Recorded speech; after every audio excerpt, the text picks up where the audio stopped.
With many different problems going around these days, from the transition of powers to protests and police brutality, deciding what will be considered essential, I want to go into a subject that not many people are really talking about nowadays, and that is about school. First, I'll begin off with a question. What is the main concept that majority of students take away from the school experience? Many would think that, oh, a student will be more independent and responsible for their actions. They did go to school, they followed through the system, they should be able to complete whatever they need to do in their future lives. That's what I've always heard that schools prepare a person for. But what aspects of life does it actually prepare you for? I can tell you that now that I've been on both sides of the school system, i.e. as a teacher and a student, it really has changed my viewpoint on America's schooling system. My name is Tara of DVG Stories, and let's get into it. First of all, let me discuss how schooling thrives off of people who lack independence. People who lack the drive to change and question the status quo. Many times in school, you always see motivational posters of, do your best, don't follow the crowd. You are an individual out of many. But the school system actually does not like that.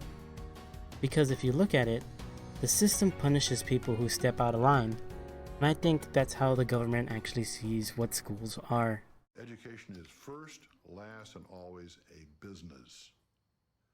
If it's run like a business, it can be done profitably. The way government and institutions see school is more as an industry rather than a place to produce the best of the next generation. Everything that happens in school deals with money and funding. If there is not enough students, funding is cut. Test scores low, funding is cut. Not every student is eating, funding is cut. It's all about money, and many times higher-ups don't care for what happens in schools. If they did, there would definitely be more funding for education.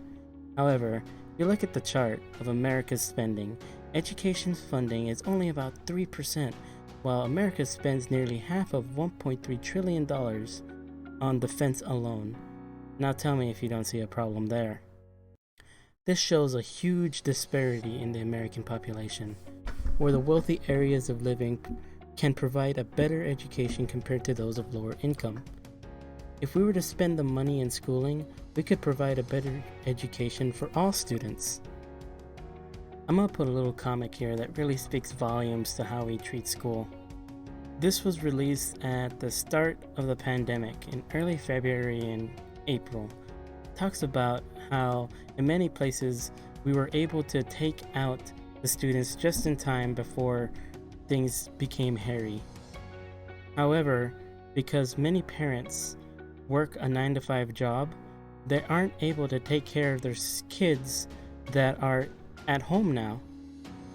And because of that, there are places that actually suggest putting the kids back into the schools with the virus out there just because it's less expensive.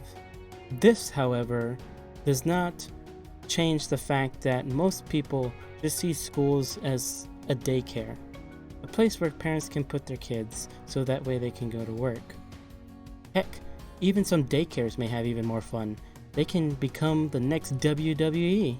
That alarming video from a daycare center in St. Louis where kids, it's so hard to see this, they're seen fighting as their teachers cheer them on. Lindsay Davis joins us now. Lindsay.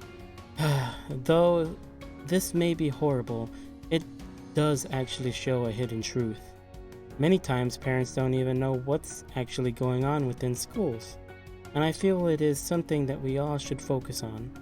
I feel that the parent roles can play a huge part in how people learn, because if we can create a good home and school environment, we can actually figure out more of what would be the best thing to do for our students. I kind of want to talk about what our area has done to help students that are not able to receive technology due to monetary issues. Currently in my school district, we have tried hard to ensure that all students were able to do remote learning, that every student was able to access the content. How we did this, you may ask? Our district spent over $3 million on Chromebooks and internet hotspots, so that way each family registered with the school district had at least a computer and internet to access classes. There is one caveat though. Even though we provided as much as we could, our students just were missing in action. I think the one real reason this stuff doesn't work is the aspect of Common Core, or the intense focus on math, science, social studies, and linguistics. Now, I'm not a person to just complain about things and not suggest a solution, and what I think the problem with school actually is the curriculum. Now, don't get me wrong, the aspects of each part of Common Core is important, but the implementation is really what causes a problem. I feel that Common Core is important in grade school. It allows students to really get into their mindsets of what they like to do. It shows which students are analytical and which students are more creative. Instead of requiring students to do everything, we should foster the skills that students are good at. Considering that every student is different in their own skills and way of learning, it leads to our next point of how school fails our generations. The learning environment itself. How this does this is based primarily on our learning environment. If you were to take a photo of a school classroom today versus a school classroom in the Civil War, the main difference you would see is in the grain of the photo and the technology in the background. But the main problem is still apparent. There's one teacher telling the important things to remember, and everyone has to take note. There is no individuality, no discovery, just regurgitation of the facts and trivia. But I think, even though there is a lot of stuff that is messed up about school, there are a few good things. I feel that one of the main things that school teaches is actually the aspect of friend groups. When you go to school, you have that social gathering of people that you enjoy being with. Whether they like the same stuff you do, or maybe you share an extracurricular activity, there is just a small bond that you have with them that allows you to stay with them and experience the routine that is school. And speaking of routines,